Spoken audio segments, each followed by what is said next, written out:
Hello, beautiful friends. Welcome to the energy report for the week of June 24th to June 30th. Oh my gosh, the last week of June already. It's wild. It's wild. Do you all feel like time is moving so frigging fast? I definitely do. And I mean, partly I know it's because I have little children, so I'm super busy, but it's just a whole different thing. I know you're all feeling it, or at least a lot of you are. Anyway, I don't want to ramble too long because I want to get into this energy report. So 3 cards came out this week. Well, I pulled 3 cards and there was no volunteer jumper is what I'm trying to say. So let's get into it. The first card that I pulled was Divine Wisdom. Now, I use a specific tarot deck called the Moonchild Tarot by Danielle Noel, one or the other. Anyway, this is a card that she created specifically for the deck, so this won't be in every single tarot deck, only in the Moonchild Tarot, but it is a major arcana card. The second one is the Six of Swords. And the third one is the Emperor, which is another major arcana card. So in keeping with the theme of not only the month of June, but pretty much 2022, we are navigating some very big deal energies. So the messages that come through the Akashic field for the collective around these cards is that basically we are being activated to remembrances of divine wisdom from the perception of our past. So for a lot of us, this is going to feel like remembering past lives, happening upon information probably online, but it could be in books as well, could be in conversations, but probably through content creators on platforms such as YouTube that seed our consciousness with ancient knowledge, things that we knew from before, things that we knew from a long time ago, that we forgot under the veil of amnesia that happens when we incarnate here. Basically, it is like a remembering of things that we've already known for a very long time. And it is a wisdom that isn't so much rooted in our unique micro, past incarnations as humans. It is more like the overall acquired divine wisdom as we have, how do I put it? As we have had incarnations as star beings, as ascended ones, as founding members of different ancient civilizations. It is, I mean, okay, I'm going to speak, this is filtering through my very personal experience. And I shared on Soul Space yesterday, as well as on Instagram. I just came right out with it, with like all of the craziness that has been going on in my mind. And I say craziness, but I don't feel crazy. A complete contrary. I feel I've never felt more lucid and more tapped in. But I right now am processing the realization of things about myself that feel extremely big, such as I am remembering and really owning it that I remember being a founding member of humanity. I remember being one of the beings that created this realm. That set everything into motion, that created humanity, that was here being part of the development of human civilizations. Sometimes I've been a star being, sometimes I have been incarnated into a human incarnation. I also feel strong connections to the angelic realm or the Elohim, as my mentor Christina helped me to connect with. these are very big rememberings, very, very big rememberings. And on one hand, it is a big stretch for my human ego to integrate all this. And on the other hand, the more I integrate it and the more I lead with it, the more I remember and the more powerful I remember that I am and the more energy that I have liberated. It's kind of like while I was identifying with just being a human or like a human and maybe like a starseed too, but not fully acknowledging the magnitude of my power. And I wanted to really stress that I'm not suggesting I'm more powerful than anyone else. I am suggesting that my soul is an extension of an ascended consciousness collective. So I'm not saying that I, Amy, am an ascended master. Far from it. I'm saying that my soul is an emanation from a larger soul logos that has mastered incarnation and has graduated to being a creator being that creates worlds. And the more I tap into that, the more energy I have available to me, the more consciousness I have available to me. And it's like I spent so much of my energy for so many years trying to blend in, trying to be safe, trying to be small, like trying to stay safe, trying to not be different, trying to, blend in with the crowd, be accepted. And that meant exerting a lot of effort to keep myself small and to adapt to the level of consciousness in the world around me, and to adapt and adopt the behaviors of people around me so that I wouldn't stand out, although I don't think I was really fooling anyone. Honest to God, I think everybody could see that I was a weirdo. Really, I'm just an alien in a human body. And that's what they were sensing. But anyway, I was using up so much of my energy to stay small. And just this past couple days, as I totally lean into just leading with this, it's like, wow, I have so much energy liberated towards creation, towards leadership, towards just be attending to my affairs as a human. And I feel like that's the message that is wanting to come through for everyone, wherever you are on your journey. What I'm feeling in the people that are drawn to me is that we are being activated into faster and faster and bigger levels of remembering of who we are. I'm pretty sure I touched on this with the star card last week, but this is a different energy where it's kind of anchoring in more deeply now. It's less of a fleeting glimpse of the light within the darkness. It's the darkness isn't so dark anymore because the light has been cast into those shadowy places, and what is being revealed is divine wisdom that we have access to as we just fucking drop the charade and stop pretending that we're normal and trying to blend in and just be as powerful as we are. Just be conduits for divine wisdom. So then the next card is the Six of Swords, and the best interpretation I've ever heard or read, I suppose, that I resonated with the most with the Six of Swords is ghosting the haters. And really the energy of this card is this is a minor arcana card, so this is our little actions that we take. This card is, the guidance around it is what action can you take in support of the two major arcana cards that surround it? The action is to leave behind the dysfunction and the drama that was holding us back.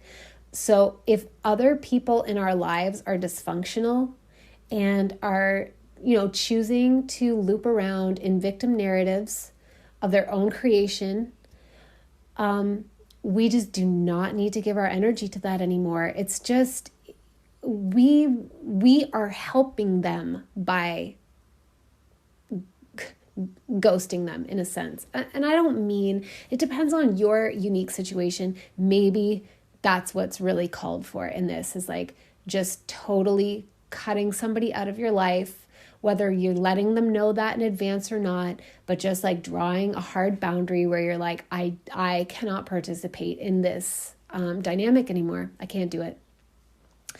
Or for others, it might be just, choosing to hold ourselves to a higher standard and not necessarily cut the person out or cut the people out, but it's just like not giving our energy to dysfunctional dynamics anymore. Either way, it's a really powerful boundary that we're drawing. And when we do that, we're actually helping others to awaken, because we are no longer enabling the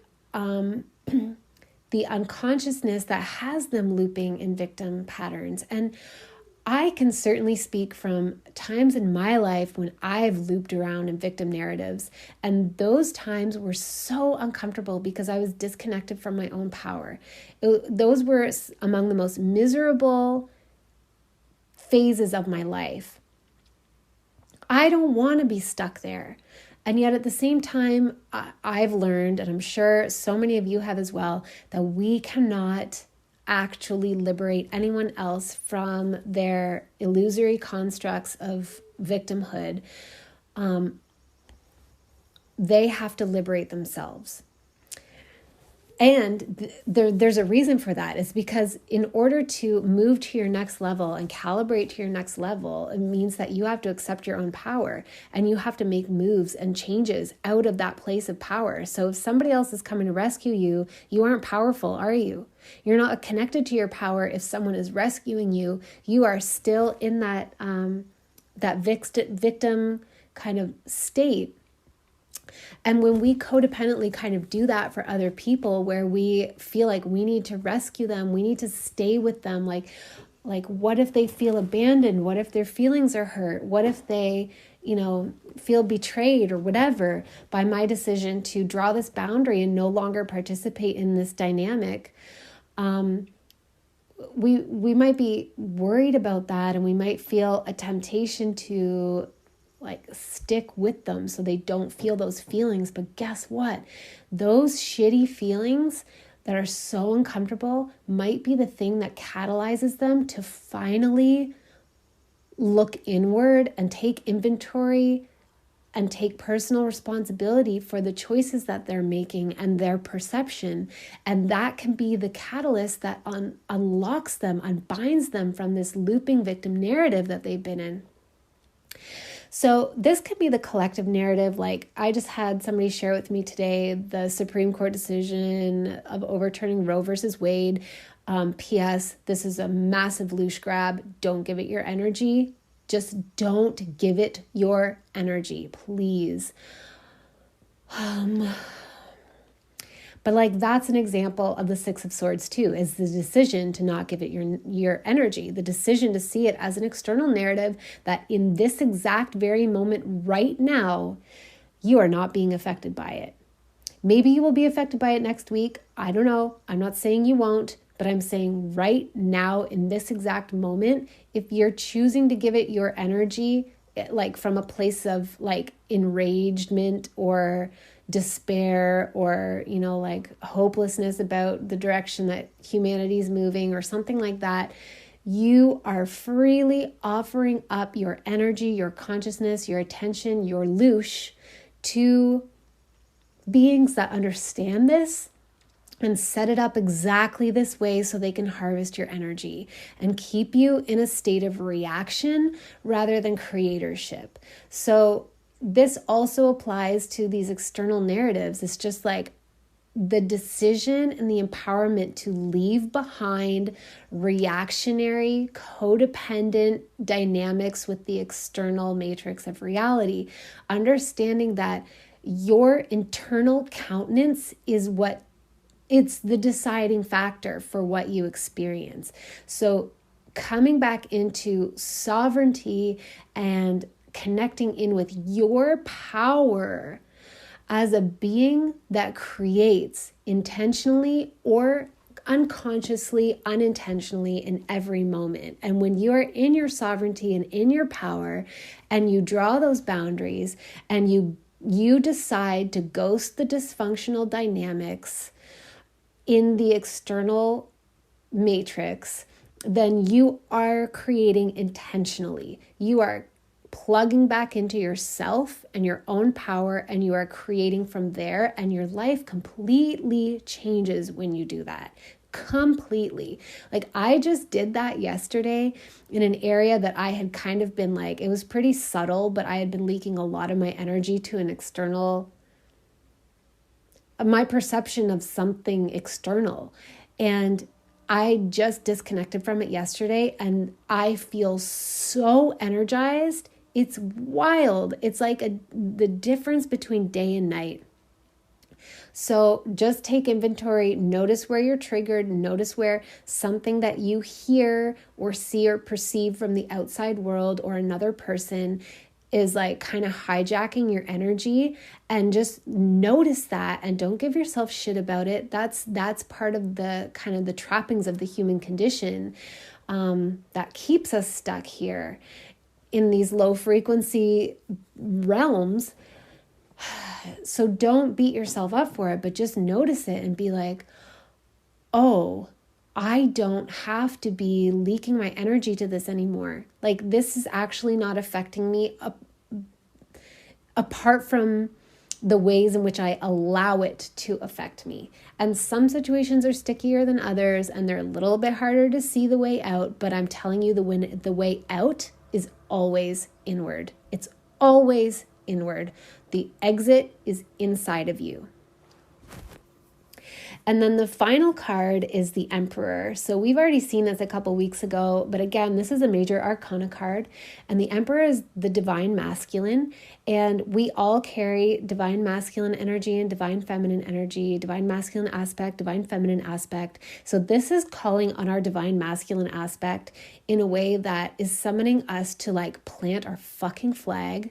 I am on one today. Sorry for all the extra F-bombs. Plant our flag, draw the line in the sand, and step over it and take up space. Be here. Be in this power. Claim this power. Do not wait for somebody else to hand it to you. I mean, I am literally handing it to you in this energy report, and yet you're the one that has to decide to take it. So take it and claim it and know that you are here for a reason, and the reason that you're here is very powerful. You are very powerful. You have a direct connection to very powerful levels of consciousness, and you are here to make a difference. And like cycling around in low self-worth and like trying to shrink yourself to people please and to fit in, whatever, that shit is over now. It's done. There's no benefit to it. At one point there was. And I will also say that some of us are kind of contracted, so to speak, to be like chameleons and to be undercover agents and to blend in with the normal world. That's part of what we're supposed to do. So I'm definitely not telling you like completely like quit your job and blow up your family and, start a social media account. Like if those things aren't for you, they're not for you. Maybe you are supposed to be in the corporate world or whatever, and be an undercover agent straddling both of those worlds. But the guidance that is specific to this card and this whole energy report for this week is like, whatever your role is, own it. Own it. You are powerful. You are a fucking galactic. You are a dragon. You are an angel. You are...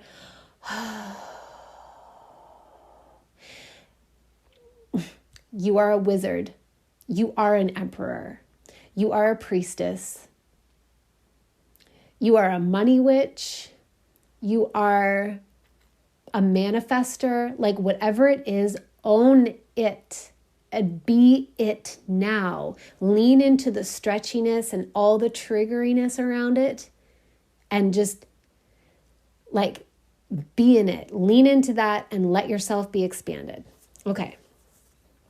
That is my fiery, kind of a little bit bitchy energy report interpretation, but I say it with all the most love. I feel so many things energetically right now, and I just know that we are supposed to be stepping into it, like not playing around online with quizzes about like, what are your starseed origins anymore? Screw that.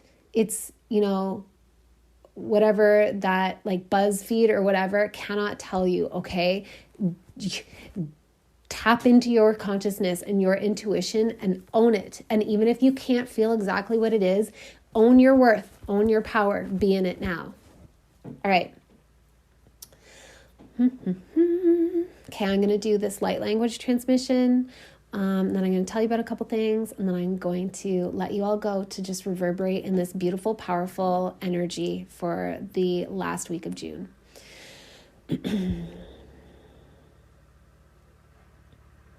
I kirio arwa ahatoi nifina a bijnatwa inarwa iti ira arti iraka isinwa etta ira ifanwa irati ik ineta oya ifiriote ara ir pihara ibijna ifinia etoi isalwin ifanwa itirio ia ar tirio te ifanwa ihalawin inatra iti irio ite ina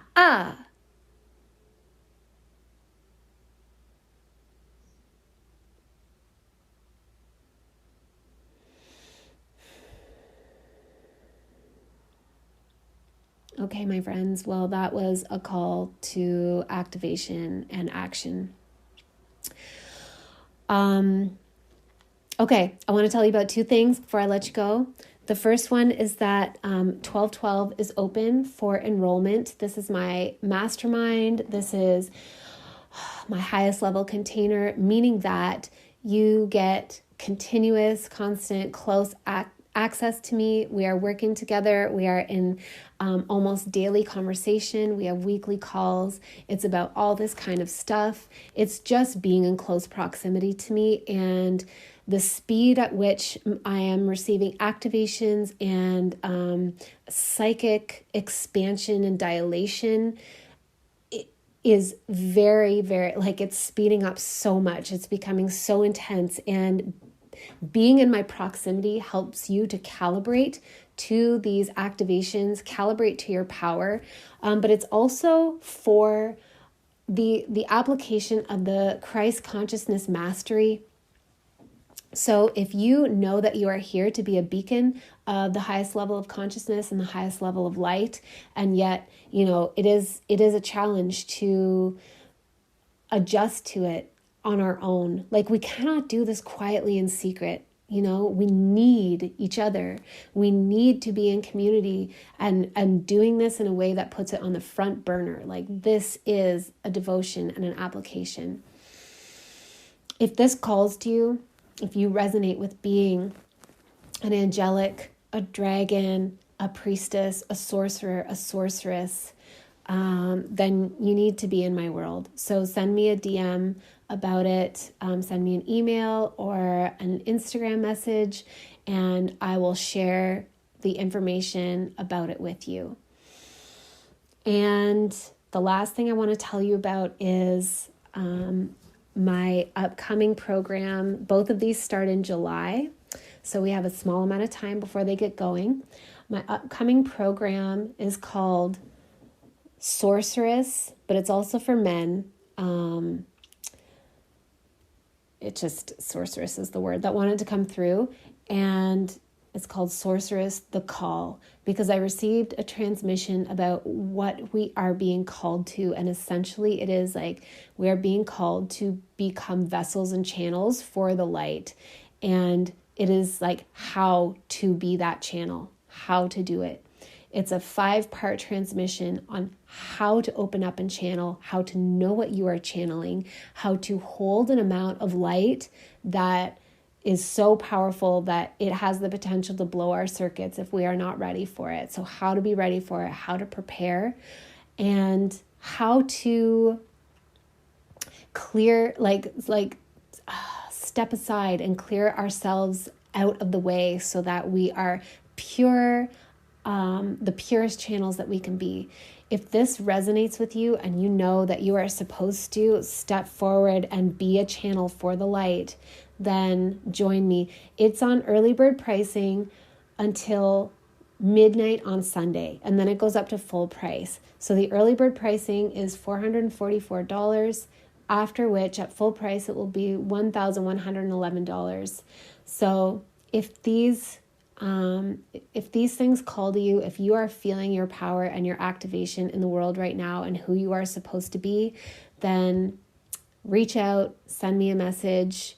The link for Sorceress, the call, is in the show notes, so you can just sign up that way.